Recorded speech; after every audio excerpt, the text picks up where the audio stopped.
ओम शांति। आज है 22 जनवरी 2026 की साकार मुरली से।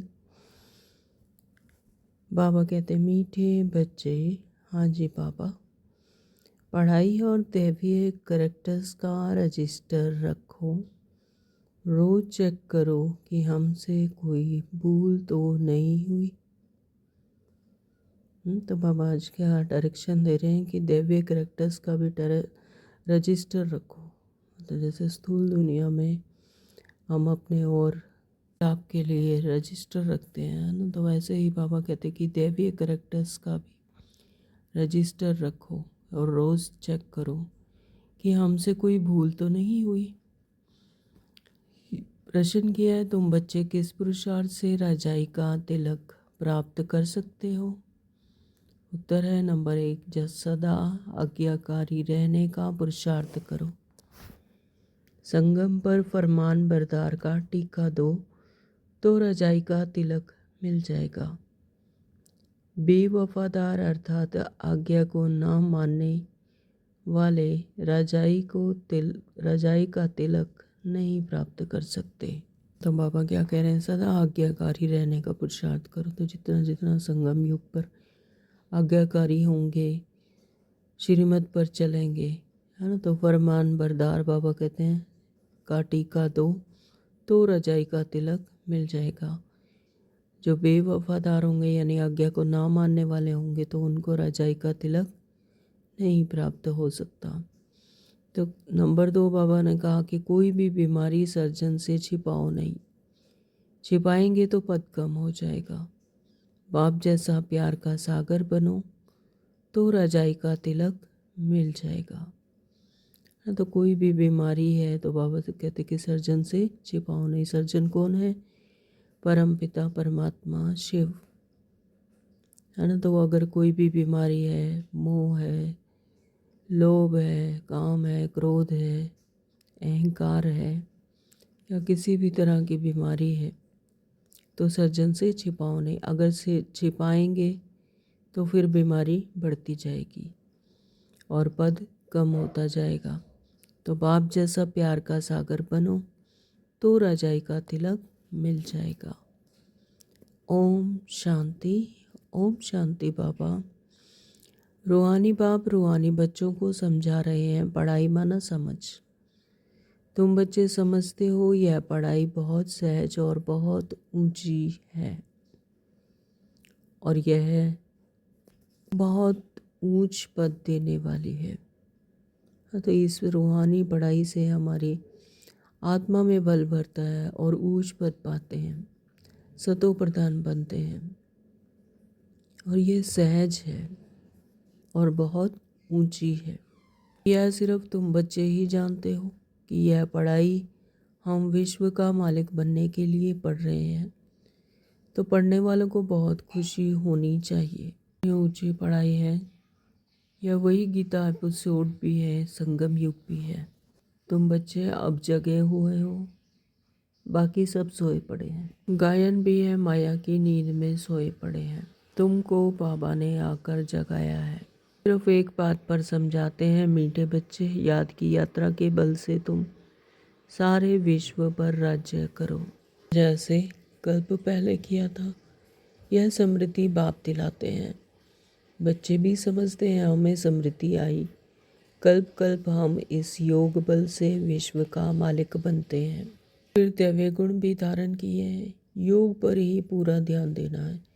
इस योग बल से तुम बच्चों में ऑटोमेटिकली दैवीय गुण आ जाते हैं।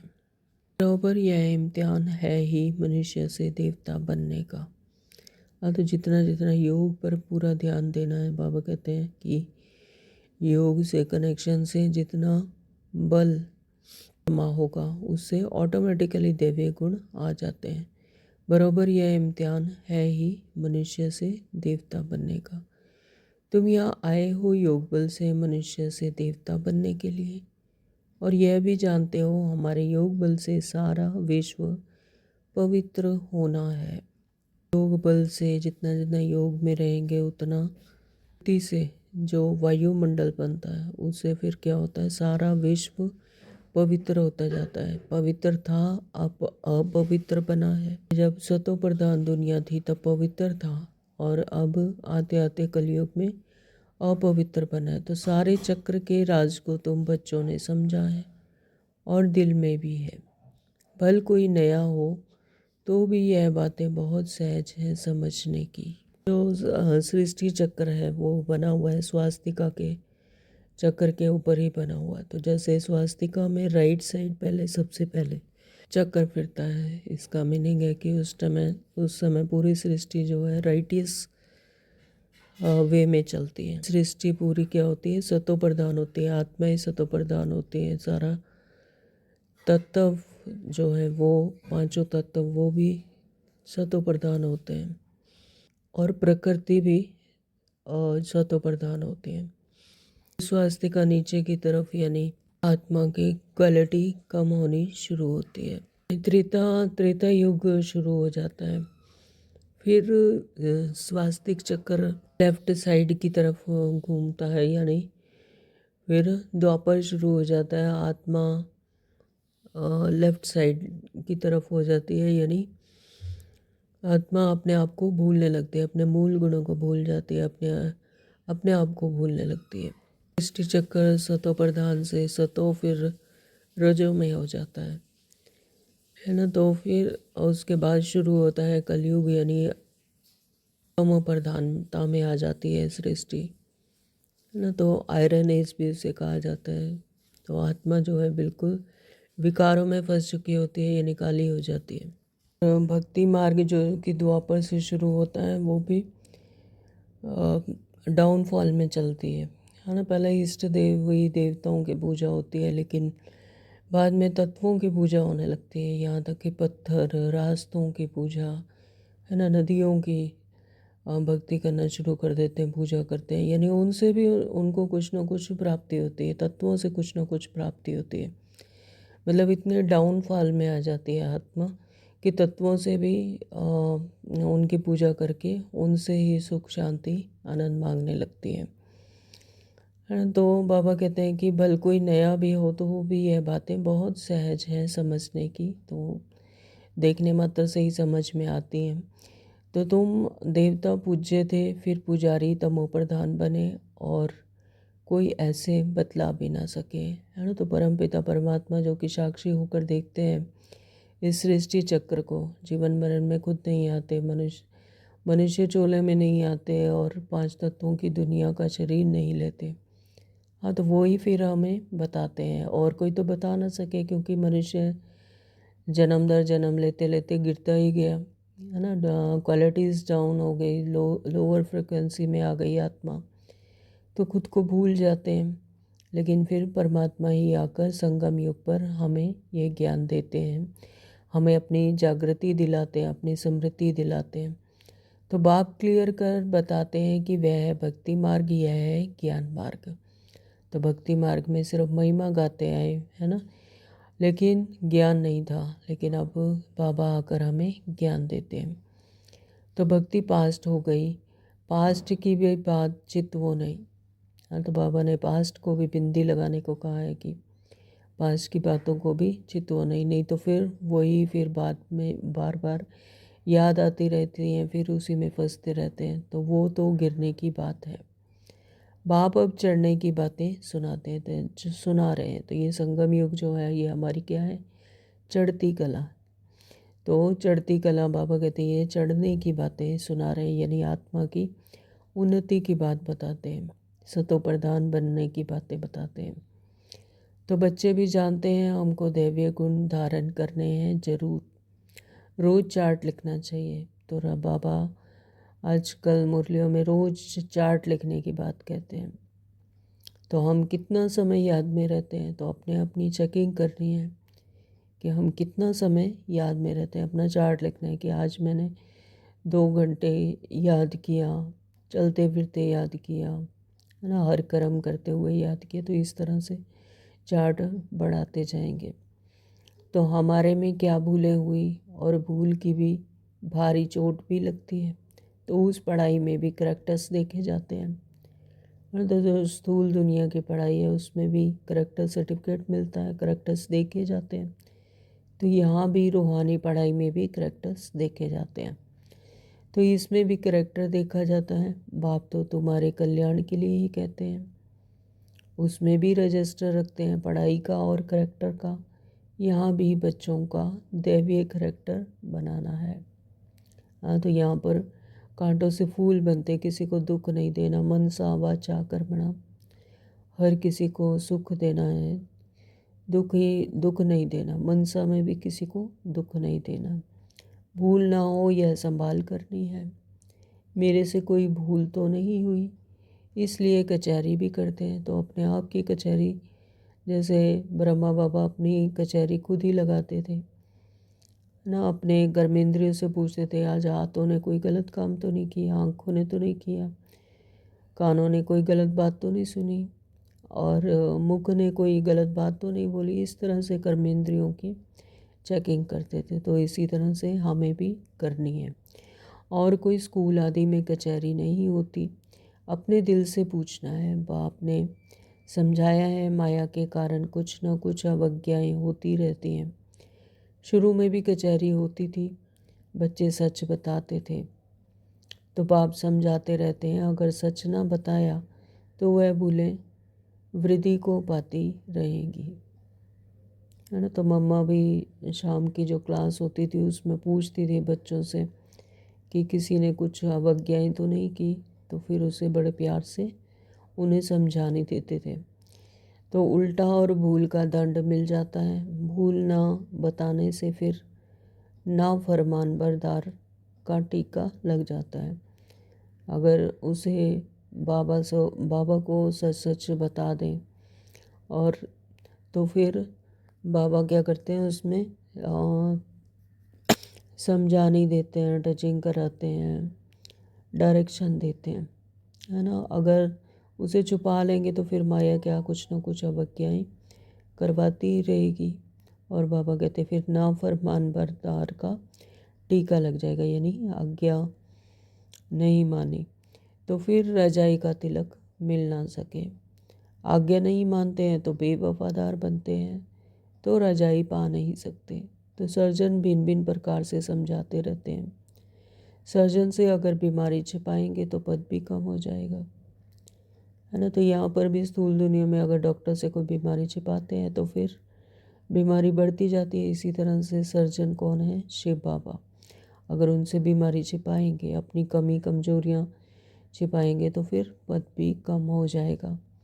सर्जन को बताने से कोई मार तो नहीं पड़ती है ना, बाप सिर्फ कहेंगे सावधान, है ना। तो यहाँ पर कोई मार तो नहीं पड़ती, अगर बाबा को बताते हैं, रू रिहान करते हैं तो बाबा तो समझा नहीं देते हैं, कोई मार तो नहीं पड़ती, बाबा सिर्फ सावधान करते हैं।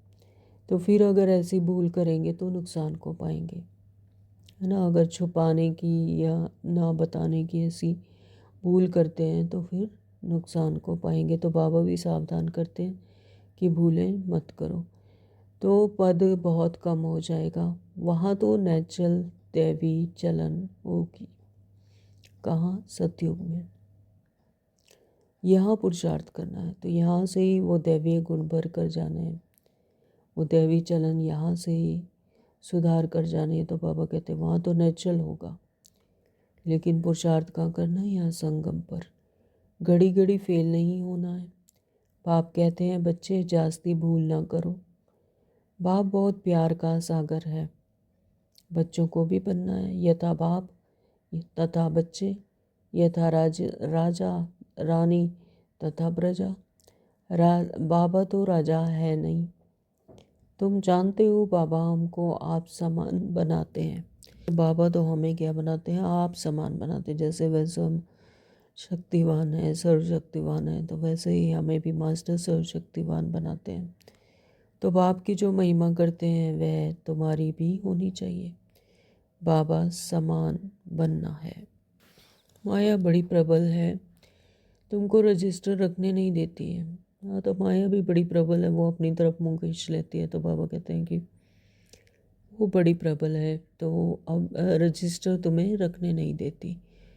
माया के फंदे में तो पूरे फंसे हुए हो, माया की जेल से तुम निकल नहीं सकते हो। सच बताते नहीं हो तो पाप कहते हैं एक्यूरेट याद का चार्ट रखो, है ना। तो अगर सच सच नहीं बताते तो फिर माया अपनी तरफ खींच लेती है, माया के चंगल में फंस जाते हैं और फिर निकल नहीं सकते। तो बाबा कहते हैं एक्यूरेट याद का चार्ट रखो। सुबह को उठ बाबा को याद करो, बाप की ही महिमा करो।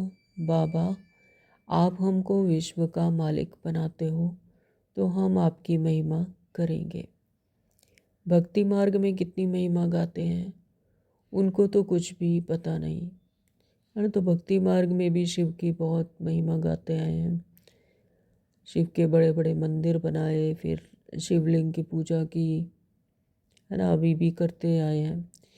तो लेकिन बाबा कहते हैं उनको तो कुछ भी पता नहीं, देवताओं की महिमा है नहीं, महिमा है तुम ब्राह्मणों की।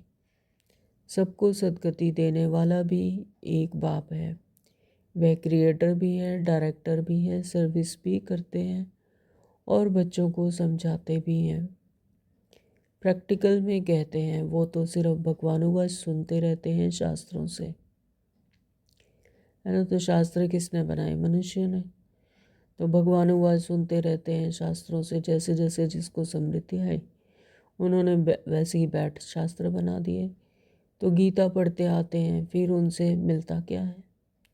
तो अभी तक 63 जन्मों से गीता पढ़ते आए हैं, है ना, लेकिन समझा नहीं, उसमें भी ज्ञान की काफ़ी बातें आटा में नमक मिसल हैं, लेकिन बाबा कहते हैं उससे मिलता क्या है, क्योंकि समझते नहीं। कितना प्रेम से बैठ पढ़ते हैं, भक्ति करते हैं, पता नहीं पड़ता है कि इनसे क्या होगा।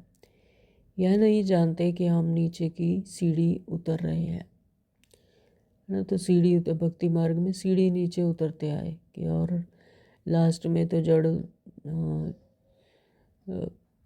तत्वों की पूजा करते आए, है ना। तो पत्थर डिक्कर में भी भगवान कह दिया।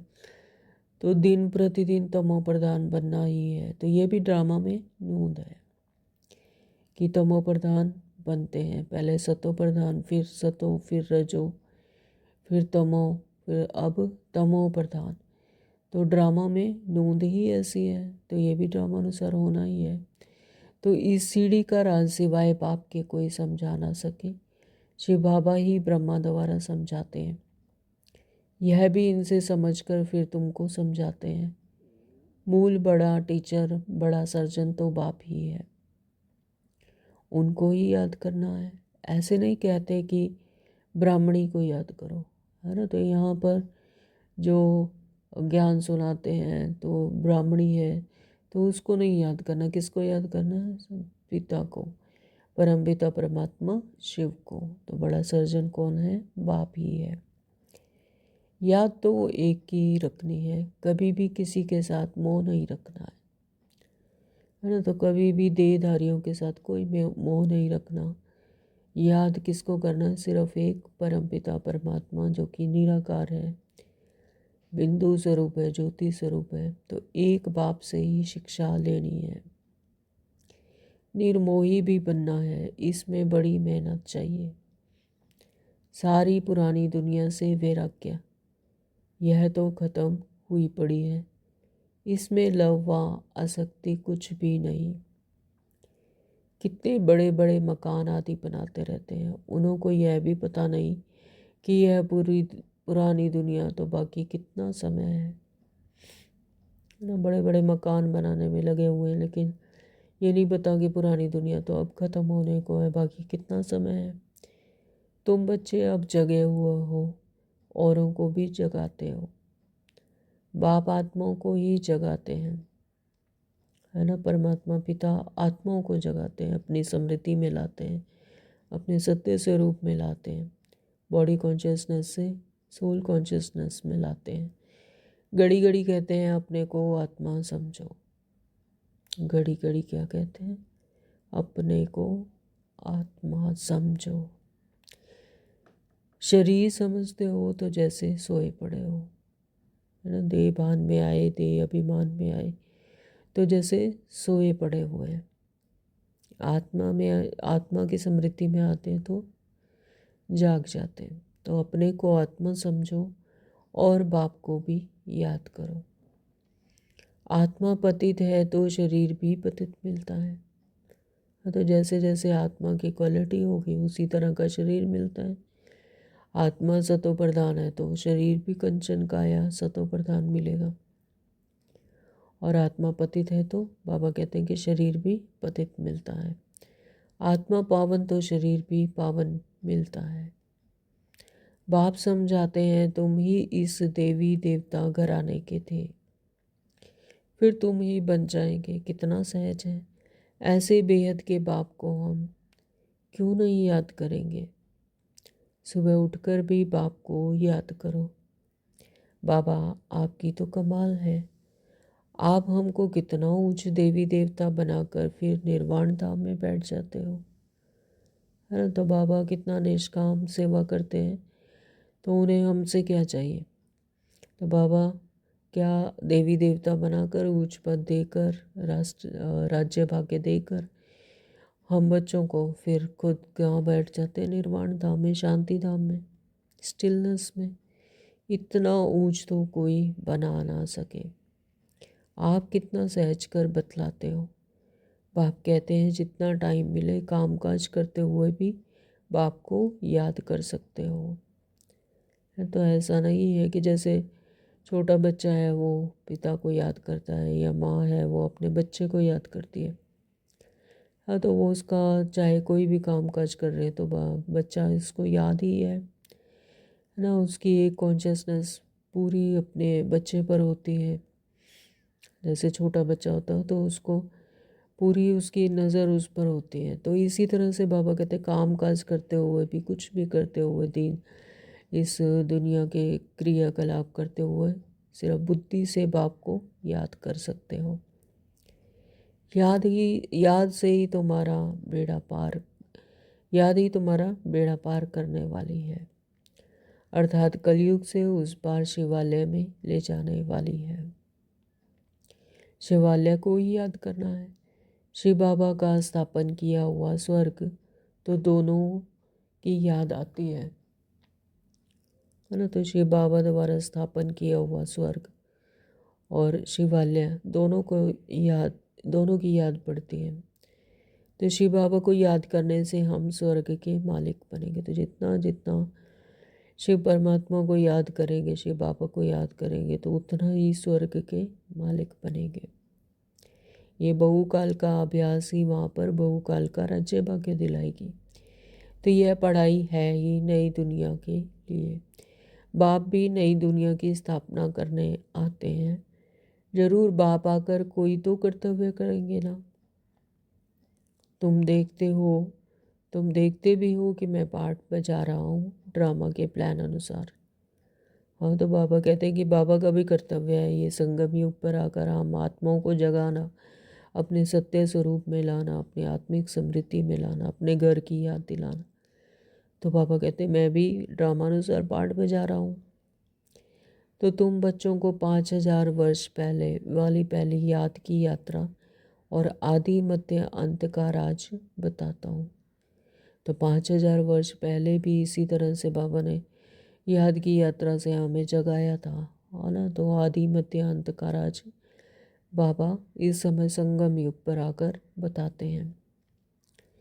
तुम जानते हो हर 5000 वर्ष के बाद बाबा हमारे सम्मुख आता है। आत्मा ही बोलती है, शरीर नहीं बोलेगा, है ना। आत्मा ही बोलती, जब तक आत्मा है शरीर में तब तक वो मुख द्वारा बोलता है। लेकिन जब आत्मा नहीं है तो क्या है, शरीर हड्डी मांस का ढांचा है ना। तो वो नहीं बोलते, शरीर तो नहीं बोलता। वो कौन बोलती है, आत्मा बोलती है। बाप बच्चों को शिक्षा देते हैं आत्मा को ही प्योर बनाना है। आत्मा को ही एक ही बार प्योर होना होता है ना। तो यही वो संगम युग, यही वो समय है जहाँ पर आत्मा अपनी कट को निकालती है, यानी अपने विकारों को भस्म करती है और प्योर बनती है। जैसे सोना होता है आग में, उसको जितना रखते हैं तो उतना प्योर होता जाता है ना। तो आत्मा भी याद की आग में इतना अपने विकारों को भस्म कर कर उतना ही प्योर होती जाती हैं। तो बाबा कहते हैं मैंने अनेक बार तुमको पढ़ाया फिर पढ़ाऊंगा। तो ये कल्प कल्प चलता है, ये सृष्टि चक्कर भी अविनाशी है। बाबा कहते हैं अनेक बार तुमको पढ़ाया फिर पढ़ाऊंगा। तो ऐसे कोई सन्यासी ना कह सके। और तो सन्यासी ऐसा कहेगा कि मैंने तुम्हें कल पहले भी पढ़ाया था, तुम्हें ज्ञान दिया था और अभी फिर दे रहा हूँ। सन्यासी ऐसे कह ना सके। क्योंकि उसे अपने आत्मा की स्मृति ही नहीं है ना।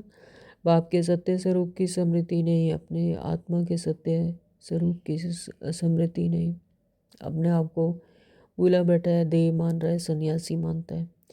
बाप ही कहते हैं बच्चे मैं ड्रामा के प्लान अनुसार पढ़ाने आया हूँ, फिर 5,000 वर्ष के बाद ऐसे ही आकर पढ़ाऊँगा। तो ये कौन कहते हैं? सिर्फ एक बाप निराकार जो कि अपने सदा ही अपने सत्य स्वरूप में रहते हैं, वही आकर हमें पढ़ाते हैं, वही कहेंगे। जैसे कल्प पहले तुमको पढ़ाकर राजधानी स्थापन की थी, अनेक बार तुमको पढ़ाकर राजाई स्थापन की है। हाँ, तो ये कल्प कल्प होता है, अनेक बार हुआ है। नथिंग न्यू, यहाँ पर कुछ भी नया नहीं है। अनेक बार हुआ है, अब फिर हो रहा है। तो यह कितनी वंडरफुल बातें बाप आकर समझाते हैं। श्रीमत कितनी श्रेष्ठ है। श्रीमत से ही हम विश्व के मालिक बनते हैं। बहुत बहुत बड़ा मर्तबा है। कोई को बड़ी लॉटरी मिलती है तो माथा खराब हो जाता है, कोई चलते चलते होपलेस हो जाते हैं, हम पढ़ नहीं सकते है ना। तो कईयों का माथा ही खराब हो जाता है, वो देह में इतने फंसे हुए हैं कि इतनी बड़ी लॉटरी को भी हाथ से निकलने देते हैं, है ना। माथा ही खराब हो जाता है, माया अपनी तरफ घुमा लेती है मुँह। तो कोई तो चलते चलते ही होपलेस हो जाते हैं, निश्चय ही टूट जाता है कि हम नहीं पढ़ सकते, हम विश्व की बादशाही कैसे लेंगे, है ना। इसी पर निश्चय नहीं होता है तो होपलेस हो जाते हैं। तो तुम बच्चों को बहुत खुशी होनी चाहिए। बाबा कहते हैं अतीन्द्रिय सुख और खुशी की बातें मेरे बच्चों से पूछो। तो बाबा क्या कहते हैं? अतीन्द्रिय सुख और खुशी की बातें मेरे बच्चों से पूछो। अतीन्द्रिय सुख यानी इस इंद्रियों से परे का सुख, आत्मिक सुख और खुशी की बातें मेरे बच्चों से पूछो। अभी 1 मिनट के साइलेंस में अशरीरी होकर अपने अतीन्द्रिय सुख में बाबा के सानिध्य में फील करेंगे सभी।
ओम शांति।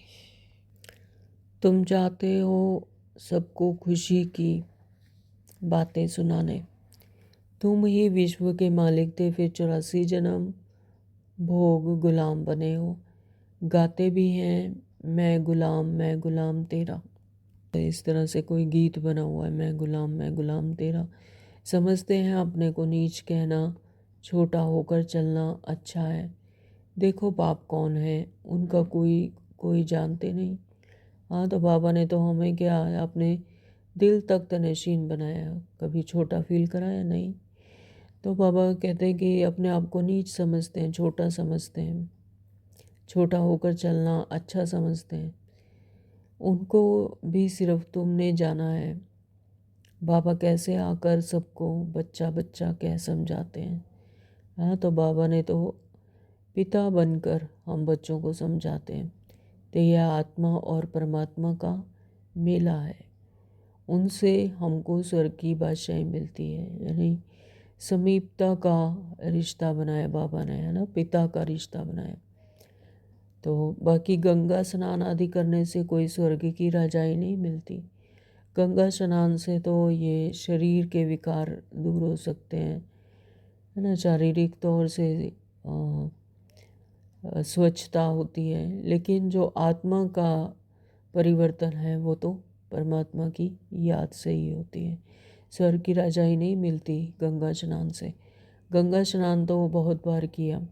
यूँ तो पानी सागर में से आता है, परंतु यह बरसात कैसे पड़ती है इनको भी कुदरत कहेंगे ना। तो इस समय बाप तुमको सब कुछ समझाते हैं। धारणा भी आत्मा ही करती है, ना कि शरीर। तो तुम फील करते हो बरोबर बाबा ने हमको क्या से क्या बना दिया है। अब आप कहते हैं बच्चे अपने पर रहम करो, कोई अवज्ञा ना करो, देह अभिमानी मत बनो, मुफ्त अपना पद कम कर देंगे। देही अभिमानी ना बनो, यानी बॉडी कॉन्शियसनेस में मत आओ, देह और देह के क्रियाकलापों में मत फंसो। अपने आप को साक्षी होकर देखो, अपने आप को आत्मिक स्वरूप में रखो, आत्मा में स्थित हो जाओ, है ना, अपने आप को सोल कॉन्शियसनेस में टिकाओ। तो मुफ्त अपना पद नहीं तो कम कर देंगे। टीचर तो समझाएंगे ना। तुम जानते हो बाप बेहद का टीचर है। तो बाप क्या है? बेहद का टीचर। तो दुनिया में कितनी ढेर भाषाएं हैं। कोई भी चीज़ छपती है तो सब भाषाओं में छपानी ही चाहिए। कोई लिटरेचर छपाते हो तो सबको एक एक कॉपी भेज दो। तो एक एक कॉपी लाइब्रेरी में भेज देनी चाहिए। खर्च की बात नहीं, बाबा का भंडारा बहुत भर जाएगा। पैसा अपने पास रख कर क्या करेंगे? घर तो नहीं ले जाएंगे। अगर कुछ घर ले जाएं तो परमात्मा के यज्ञ की चोरी हो जाए। तौबा तौबा, ऐसी बुद्धि शल किसकी ना हो। परमात्मा के यज्ञ की चोरी, उन जैसा महान पाप आत्मा कोई हो ना सके। कितनी अधम गति हो जाती है। बाप कहते हैं यह सब ड्रामा में पार्ट है। तो बाबा समझा नहीं देते हैं कि इस तरह से सेवा करनी चाहिए।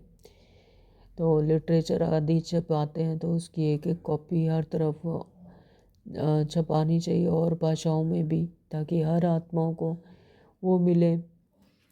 लाइब्रेरी में भेज देनी चाहिए, ताकि वहाँ पर भी आत्माएं पढ़ें। सर्विस बगैर रजाई कैसे चलेगी? तो कल्प पहले भी ऐसे ही स्थापना हुई थी। अब आप कहते हैं अपना कल्याण करना चाहते हो तो श्रीमत पर चलो, दैवीय गुण धारण करो। क्रोध करना दैवीय गुण नहीं है, वह आसुरी गुण हो जाता है ना। तो बाबा सबसे पहले तो क्रोध पर कंट्रोल करने के लिए कहते हैं क्रोध करना दैवीय गुण नहीं है, वह आसुरी गुण हो जाता है। खुद को भी दुख देते हैं और दूसरों को भी। तो कोई क्रोध करे तो चुप कर देना चाहिए। बाबा कहते हैं जैसे मुख में मलहरा डाल लो, यानी चुप हो जाओ। तो रिस्पॉन्स नहीं करना चाहिए। अगर रिस्पॉन्स करेंगे तो कहते हैं कि एक हाथ से ताली नहीं बजती, है ना। तो रिस्पॉन्स किया तो यानी दो ताली हो गई, दोनों हाथ हो गए, फिर तो ताली बजेगी बजेगी, यानी लड़ाई होगी। तो रिस्पॉन्स ही नहीं करना चाहिए। तो हर एक की चलन से समझ सकते हैं अवगुण तो सब में है। तो ये तमो प्रधान दुनिया है, यहाँ पर तो अवगुण तो हैं। तो लेकिन जब कोई क्रोध करते हैं तो उनकी शक्ल तांबे जैसी हो जाती है और मुख में बॉम्ब चलाते हैं, तो अपना ही नुकसान कर देते हैं। पदभ्रष्ट हो जाएगा, समझ होनी चाहिए। पाप कहते हैं जो पाप कर्म करते हो वह लिख दो, तो बाप को बताने से माफ़ हो जाएगा, बोझ हल्का हो जाएगा। जन्म जन्मांतर से तुम विकार में जाने लगे हो। हाँ, तो कोई भी इस तरह से विक्रम होता है, किसी को दुख दिया गया या क्रोध किया, तो बाबा को लिख के दे देना चाहिए। इससे क्या होता है, पाप कर्म माफ़ हो जाता है। यानी तो लिख देंगे तो माफ़ हो जाएगा, नहीं तो बोझ पड़ा रहेगा। तो बाबा कहते हैं बोझ हल्का हो जाता है, अगर बाप को बताते हैं तो जन्म जन्मांतर से तुम विकार में जाने लगे हो, तो इस समय तुम कोई पाप कर्म करेंगे तो 100 गुना हो जाएगा। बाप के आगे भूल की तो 100 गुना दंड पड़ जाएगा। किया और बताया नहीं तो और ही वृद्धि हो जाएगी, है ना। अगर सर्जन से अगर बीमारी छिपाई तो और ही वृद्धि को पाती जाएगी। तो इस सर्जन से कुछ भी छिपाना नहीं है। सर्जन कौन है? शिव बाबा। तो कोई भी विक्रम हुआ तो बाबा को बताना, नहीं तो भूल की 100 गुना दंड पड़ जाएगा। बाप तो समझाएंगे कि अपने को नुकसान नहीं पहुंचाओ। बाप बच्चों की बुद्धि सालिम अच्छी बनाने आए हैं। जानते हैं यह कैसा पद पाएंगे, वह भी किस जन्मों की बात है। तो जो सर्विसेबल बच्चे हैं उनका स्वभाव बहुत मीठा चाहिए। कोई झट बाप को बतलाते हैं तो बाबा यह भूल हुई तो बाबा खुश होते हैं। भगवान खुश हुआ तो और क्या चाहिए। तो अगर कोई भूल हुई तो झट अगर बाबा को बताते हैं तो बाबा तो खुश होते हैं, क्योंकि बच्चे आज्ञा पर चलते हैं, है ना। तो बाबा खुश होकर फिर उन्हें समझाने देते हैं। बाबा खुश हुआ, भगवान खुश हुआ तो और क्या चाहिए। तो यह तो बाप, टीचर, गुरु तीनों ही हैं, नहीं तो फिर तीनों ही नाराज होंगे ना। तो परमात्मा तो 3 रोल अदा कर रहे हैं, बाप का, टीचर का, गुरु का।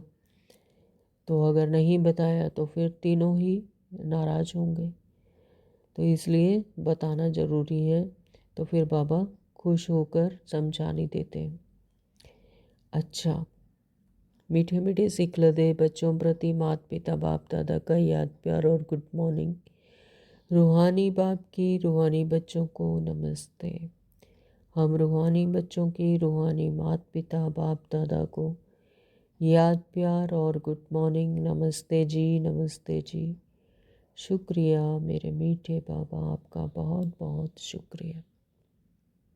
धारणा के लिए मुख्य सार में नंबर 1 बाबा ने कहा, श्रीमत पर चल, अपनी बुद्धि सालिम यानी अच्छी रखनी है। श्रीमत पर चल, अपनी बुद्धि अच्छी रखनी है, कोई भी अवज्ञा नहीं करनी है। क्रोध में आकर मुख से बॉम्ब नहीं निकालना, चुप रहना। क्रोध में आकर कड़वे बोल निकलते हैं, तो बाबा कहते हैं क्रोध में आकर मुख से बॉम्ब नहीं निकालना है, चुप रहना। नंबर 2 बाबा ने कहा, दिल से एक बाप की महिमा करनी है। इस पुरानी दुनिया से आसक्ति या प्यार नहीं रखना है। ये पुरानी दुनिया क्या है, अब विनाश को पाने वाली है। इसमें कोई आसक्ति नहीं रखनी है, इससे प्यार नहीं रखना है। बेहद का वैरागी और निर्मोही बनना है। पुरानी दुनिया में आसक्ति रखेंगे तो ये अपनी तरफ खींचती हैं, है ना। तो इसलिए बाबा ने कहा बेहद का वैरागी और निर्मोही बनना है। वरदान है, याद के आधार पर माया के कीचड़ से परे रहने वाले सदा चीयरफुल भव। याद के आधार पर जितना याद में रहेंगे उतना फिर माया के कीचड़ से परे रहेंगे।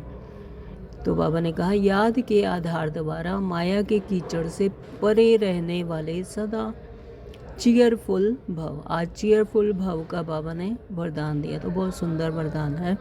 इस वरदान को सारा दिन याद करेंगे बार बार कि बाबा ने क्या कहा, कि याद के आधार द्वारा माया के कीचड़ से परे रहने वाले सदा चीयरफुल भव। कोई कैसी भी बात सामने आए सिर्फ बाप के ऊपर छोड़ दो, है ना। तो बाप करण करावन आ रहे हैं, हम तो क्या है यहाँ पर कठपुतलियाँ।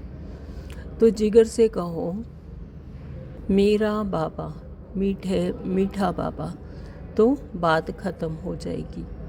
यह बाबा शब्द दिल से कहना ही जादू है। जिसने भी बाबा कहा समझो जादू हो गया। तो माया पहले बाप को ही बुलाती है ना। तो इसीलिए माया क्या करती है, सबसे पहले बाप को बुलाती, क्योंकि अगर बाप को याद रखते हैं तो फिर माया वार नहीं कर सकती। इसलिए सबसे पहले वो क्या करती है, बाप को ही बुलाती है। इसलिए सिर्फ इस बात पर अटेंशन दो तो कमल पुष्प के समान अपने को अनुभव करेंगे। बात पर अटेंशन देनी है कि मीठा बाबा, मेरा बाबा, प्यारा बाबा, है ना, तो बाबा को नहीं भूलना है। तो बाबा शब्द जब दिल से कहना शुरू किया तो जादू हो गया। तो बाबा कहते हैं इस बात पर अटेंशन दो तो कमल पुष्प के समान अपने को अनुभव करेंगे।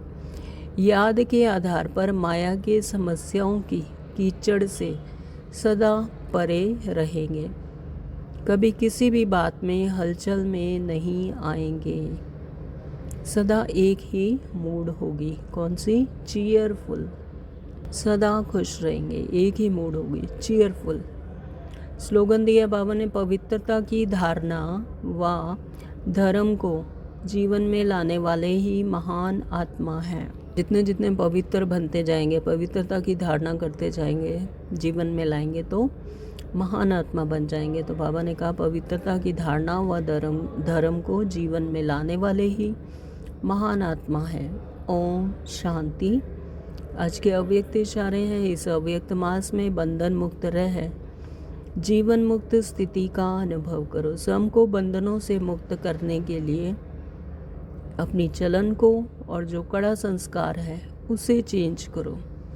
बंधन डालने वाले अपना काम करें, आप अपना काम करो, है ना। तो बंधन डालने वाले तो अपना काम करेंगे, वो बंधन डालेंगे ही, क्योंकि उनका काम ही यही है, उनका पार्ट है। लेकिन आप अपना काम करो।